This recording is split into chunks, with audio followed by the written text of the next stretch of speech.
Welcome to HeartMind-ify. Before we start the show, just a reminder to share, rate, and subscribe to this podcast wherever you're listening to it. And please give us a 5-star rating. It helps us beat the big tech algorithms. I'm John Izzy. Change can be difficult for a lot of us, but when we understand what makes us tick, we develop a better understanding of who we are and begin a journey of discovering our best self. Join me for a free session at johnizzy.com. And I'm Kim Cordy, creator of the Emotion Chef Framework, an emotion management tool. Thoughts drive emotions, and emotions drive thoughts, but it's our emotions that drive our decisions and behaviors. Find out more at kimcordy.com. Sit back, relax, and enjoy the show.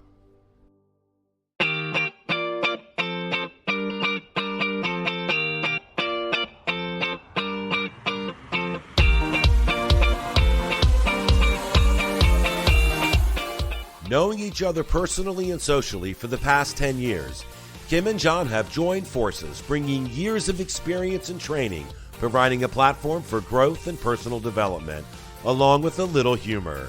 John is the heart, Kim is the mind, and together they are HeartMind-ify.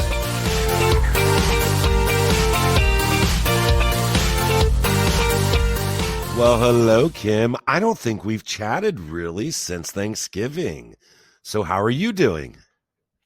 I'm doing pretty good. I had symptoms like a sniffles and a slight cough. I don't know. I might even sound a little congested, at least in my head I do.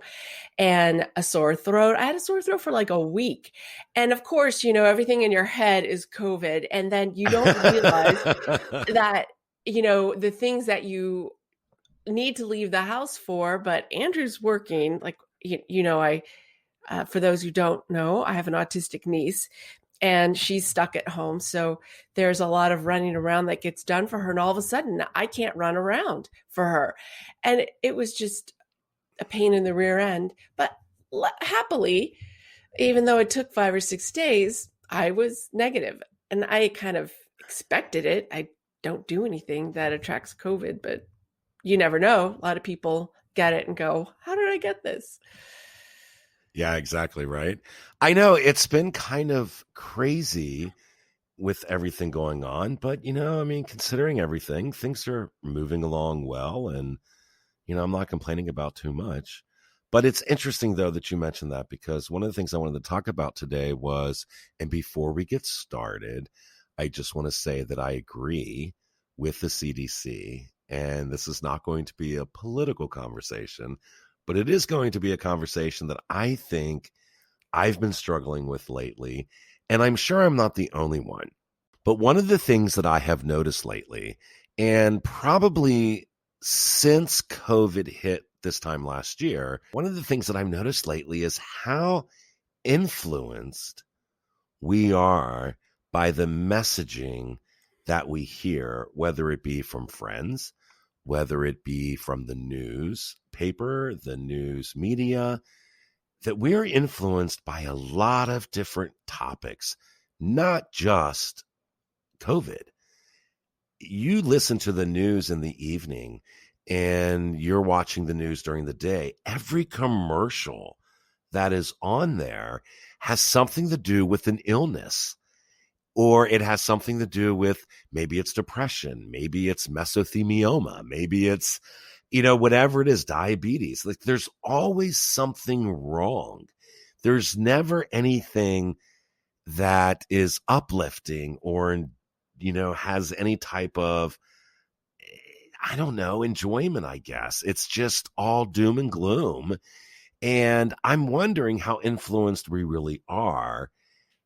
And that has an impact on this, quote, COVID fatigue.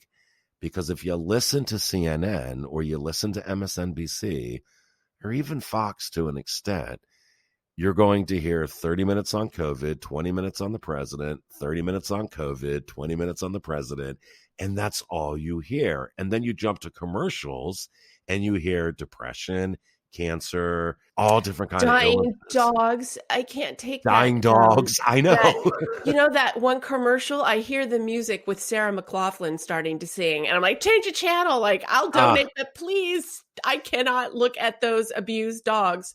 I know. Ugh, And I'm not saying the information isn't important for us to hear. I agree. I just wonder, are we being influenced in a way that really isn't necessary to get the message across? And then it becomes so much of a message that we then become numb to everything. I don't know. That's what I was thinking this past couple of days, and that's what I wanted to ask you. So, what do you think? What do I think? When it comes to the influence, yes, there is a lot that of emotions get framed around the words that we take in. It's just our emotional responses are labeled. And so if we hear, are you depressed? Well, you know what? I've been living in, alone, and I'm older, and I might be feeling down, but because I see, occasionally feeling down, and because I see all these commercials that they feed you symptoms, and these symptoms are very generic, meaning it could be applied to many, many, many conditions or Yes, many, many different states of emotions. And they're like, oh, well, I must be depressed. Let's take a drug. And you're exactly. thinking, and that's what they're designed to do. John, the first time I saw a commercial for a drug, I thought, what the heck are we coming to? Don't they need to market to the doctors? But now what they do is they figured out, these pharmaceutical companies, no, market to the people. And then they'll go in and say, you know what? I feel X, Y, and Z. So maybe I need to take, you know, whatever, Zuestra, whatever those, I don't Oh even yeah, think that's a real drug. Ozempic, and there's tons of them out there. it, but the point is that it's being fed to us. Yeah. And this is where I agree with you. And we just don't have enough curiosity in us to think, oh, am I really? Because there's variations, right? Like you of emotions that are around depressed. If you Hmm. think about depressed, you are pushed down, like it's like below the flat surface. If something's depressed, it is bent downward Yeah. or inward, and that's pretty severe. So a severe depression would be like really deep, and we don't ever really sit back and say, is this really it? So I agree with you. I think we're being influenced in a lot of ways, a lot of ways. Well, I think you're right, and I think it's so I wanted to talk about it because one of the things that you keep hearing a lot of, and I think we've heard about it now for about a month and a half. It was kind of overshadowed during the whole election period. But one of the things that we've been hearing about is this COVID fatigue, and everybody's suffering from COVID fatigue. No, everybody's not suffering from COVID fatigue. As many as people are out of work, and granted, I know that feeling, and that's a very hard pill to swallow right now. But for the many people that are out of work, there are many people that are still working. And there are many people that are still doing the things that they've done even prior to COVID, but now they might be doing them with a little bit of restriction, right? They might be wearing a mask or practicing some type of social distancing. So, no, not everybody is suffering from COVID fatigue. But yet, the funny phrase right now is, oh, I'm feeling tired today. Oh, you have COVID fatigue. No, I'm just feeling tired. I don't have COVID fatigue, for God's sakes. It's like, come on, people. Get a grip. But even if you do notice that you're feeling fatigued from the constant, I'll just say it outright, the barrage of news around it, and all of the uncertainty and the naysayers and the battles going on, in our in the public arena. It's in the news all the time. So you can turn your TV off. You like, yeah, you can have some self-induced fatigue. You can handle it. And also look around, like some of the benefits that you've gotten. Every yin has a yang.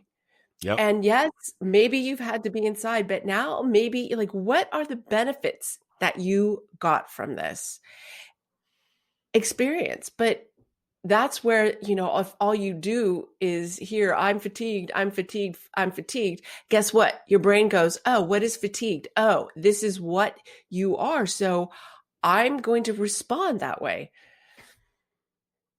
We have talked in the past where our emotions are the foundation for how we live in the world.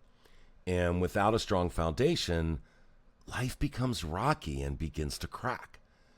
So you're left with a few emotions that drive your feelings and decisions, where if you expanded your emotions, your foundation would be stronger to support the various life situations by not relying on a chosen few. With that being said, we are missing a level of common sense by allowing it to be dictated to us as well. I get that we are being inundated with a lot of information right now. And I even understand that there are a lot of people out of work. Lord knows I've had my own struggles with work. Not to say that there are too many people throughout the world that are dying, while people in other countries are thriving or living a quote normal life because they have been able to control the outbreaks. But with all that being said, there are groups of people, and you can argue the media here, that are forcing us to remain focused on what they want us to be focused on. And they use terms like COVID fatigue or election fraud that keeps us engaged and prevents us from moving forward. And I believe, to a certain extent, that they are taking advantage of us by controlling the messaging. So the question I have to ask myself then is, what are we going to do about it? So we bounce back out of this fatigue in order to better ourselves and our families.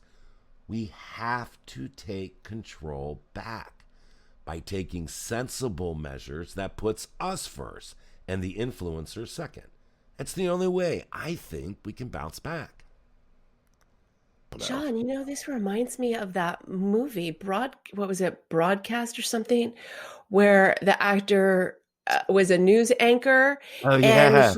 he stood up and he said, I'm, sick of this, and said, I think he swore, and he said, and we're not going to take this anymore. We're not going to take this anymore. Oh man, I think we need, of all the revolutions that need to take place, maybe that's the one. Right. Yeah, like, we're not going to take you stupid politicians. We're not going to take the control of the messaging that's done also very slanted to a particular line of thought and idealism. And yet, when you combine the different news stations, you get kind of like a nice blend, right? I I mean, like, don't so if think you you think about it, do. well, I really, think it's very polarized. I think I it's either far, far, far right or far, far, far left. I don't think there's a happy medium. And I think that's why so many people lately have been reading a lot of different news sources. They're throwing in news sources that they never even heard of before just to get some type of balance. Um, Trump right now is mentioning Newsmax, and there's another one to get the true conservative thought. And it's like, uh, yeah, that does me no good because that's so far right that I can't even wrap my head around that. And then you've got the far left, and there's nothing in between anymore. It's just but not. there's NPR. No, there There's is. I listen to the BBC News. Um, there's a lot of different news sources. It's not just CNN and MSNBC and Fox. And I'm not knocking those news stations because they're doing what they No, intend but to do. I'm not saying anything But I'm negative just about saying that, but it does go beyond that. But I do it think does. that expanding your horizons, so and being curious, I this is part of the emotion chef is trying to drive you to be more curious because I if like you that. are curious and openness is what gives you breadth. Last night I was reading an article in Scientific American Mind and it was entitled In Defense of the Psychologically Rich Life. People think that having security, money, things that, leads to a happy life. But you can be bored out of your mind, right? Yes. And then there's another type of life. There's two different kinds that people think of.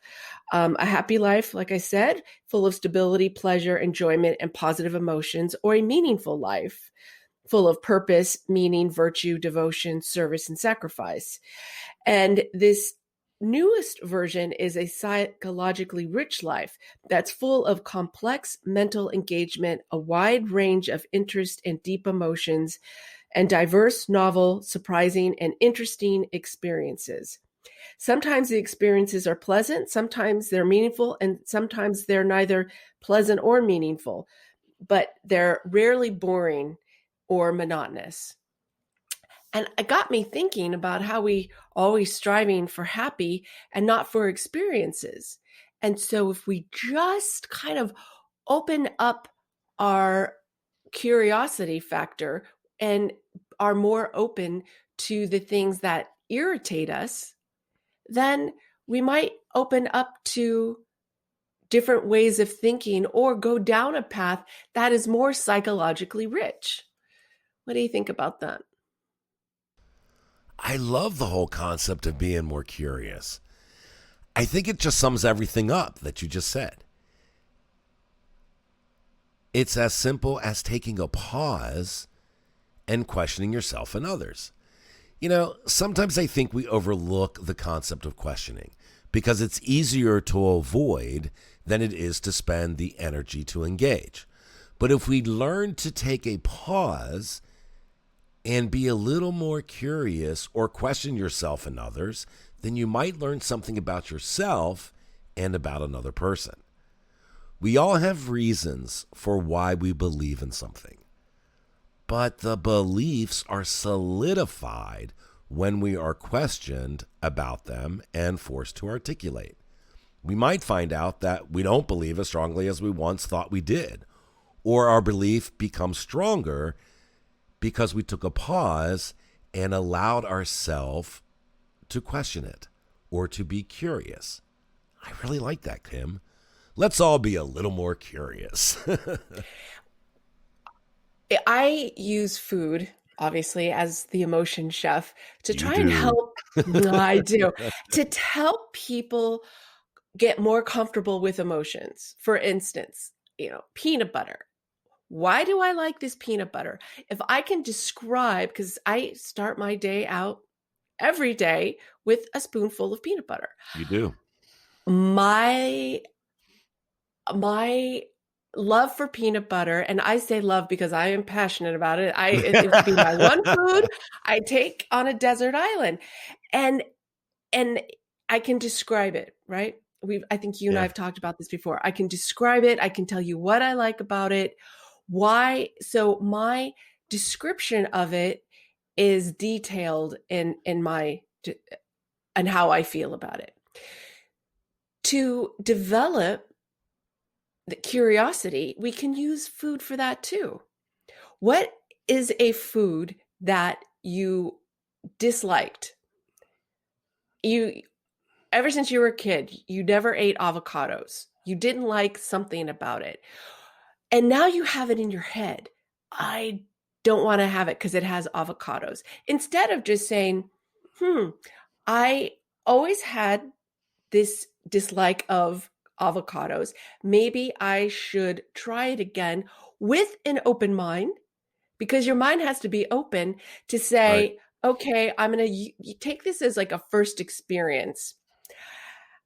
Andrew, my husband, is always like, oh, don't automatically, say no, like be open. He's a great source for this encouragement and a reminder for me because I will just say, no, I don't want it. It has this. I now like oysters a lot. And I would not eat oysters because they were slimy. I still And won't eat oysters. well, instead of focusing on the slimy factor, I started focusing on the taste and the I love the little sauce. I can't think of the name that you put on it. There's this starts with an M. I can't think of it, but it's delicious with it. Or oysters Rockefeller. And now I'll order oysters and eat them and enjoy it.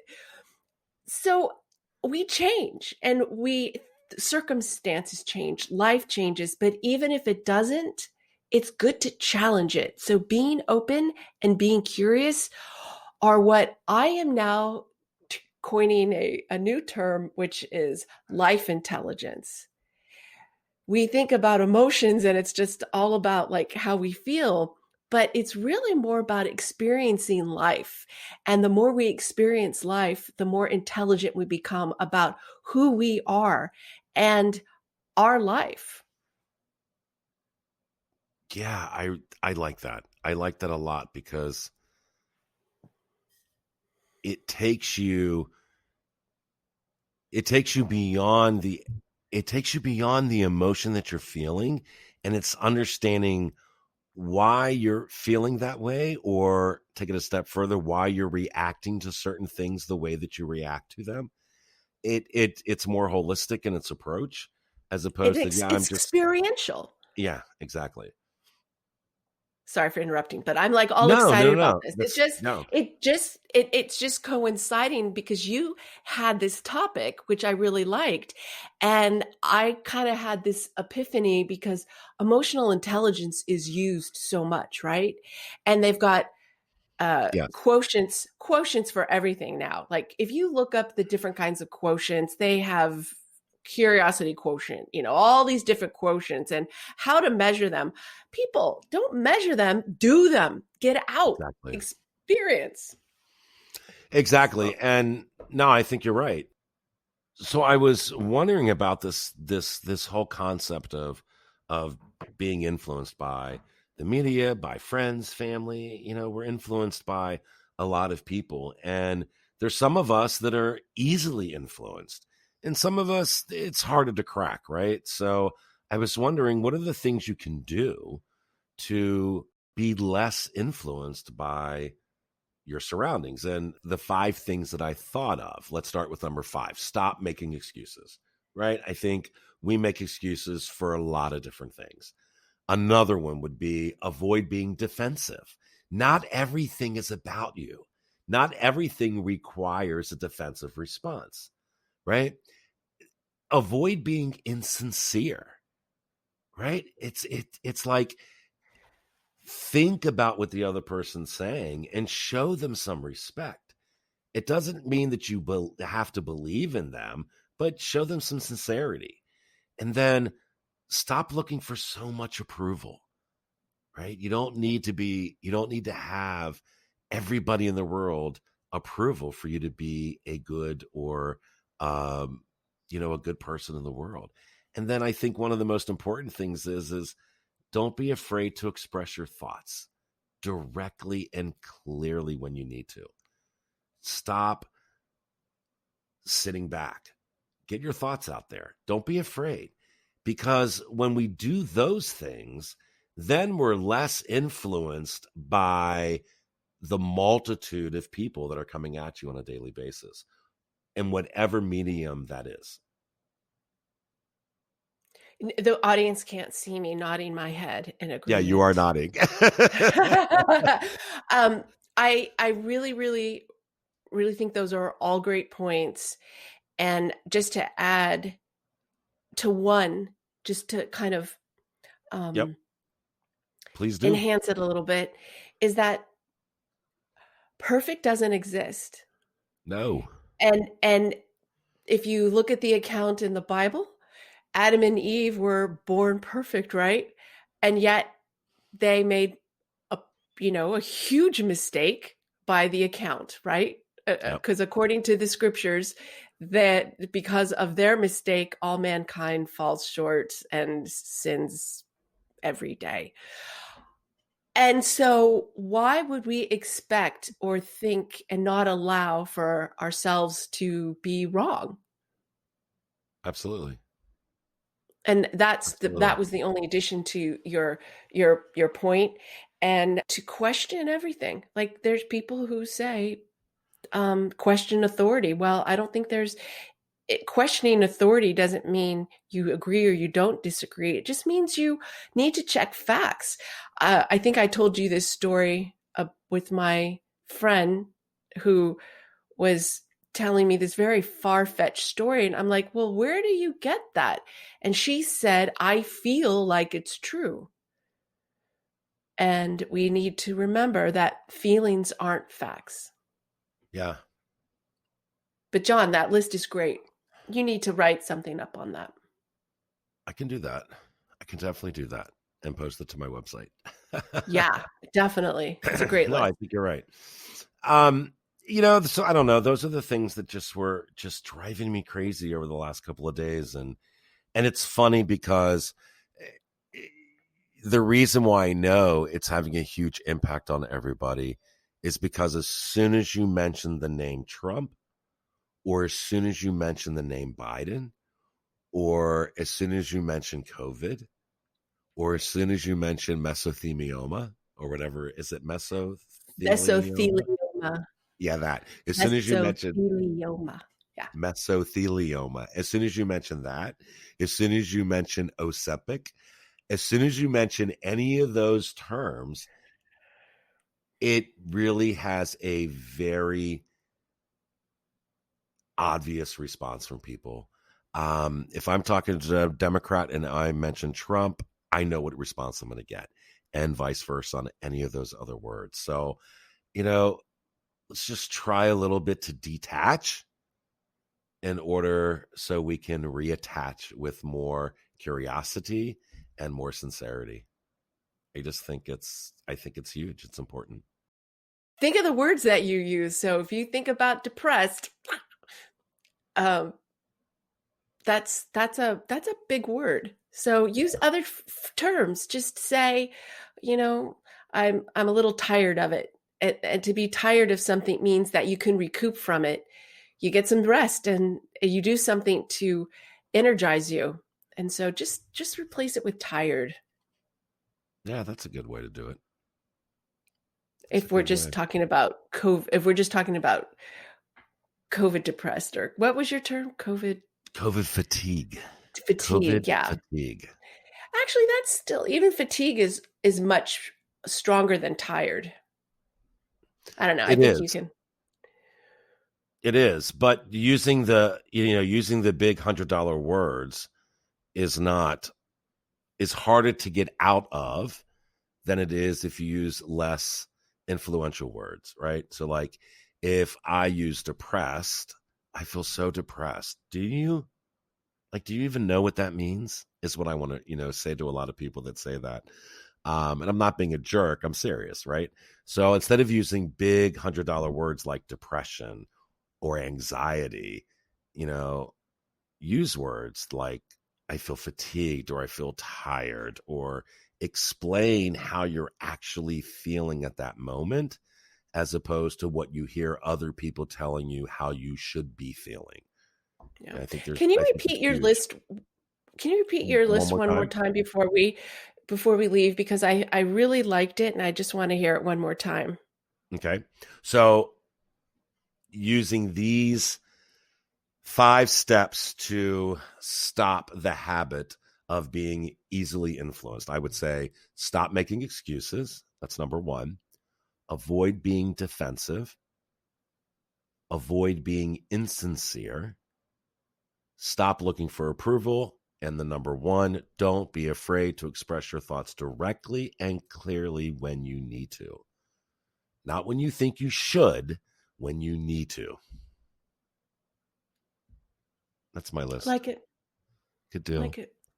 Well, Yeah. Cam, this was a nice comeback. I like this. It's a We good were only topic to gone a talk about week. today. I know. It wasn't that long. Seems like forever. When we don't record a podcast, it seems like we've been gone forever. I have barky puppies in the background. I hear them. I hear them. Blue. I would love to Assed say, out. hey, let's cut them out, but they're just a little bit of seasoning to end our to the conversation, right? Mommy, I need to go out. I need to go out. No, Or it's do you more see like that squirrel? exactly. There's a pretend somebody out in the front yard. They're always barking at every little noise. So Well, I tell you, we it's live funny. across the street from that park. Oh, yeah. Well, it's funny because if you ever want to get my dog to show some excitement, I always jerk my body real quick. And she does this look where it's like she's not really looking at you, but she sees you out of the corner of her eye. And if you jerk again, then she'll bark and then she'll go find a toy. It's the most hilarious thing ever. I absolutely love it. And I'll do it in the kitchen where I'll stomp my foot on the floor and then she'll go grab a toy and she'll come up and she'll, rah, rah, rah, rah, rah. It's great. It's just, it's hilarious. I have more fun with my dog than I do with a lot of other things. Well, there's something special about puppy love. There sure is. There sure is. Anyway, thank you, John, for the topic. I thought it was really good, and have a great rest of your week. Hey, Kim, you do the same. And thank you to our listeners for joining us, Yes. as you always Thank do. you. Thanks, everyone. All right, Kim, bye-bye. Bye-bye.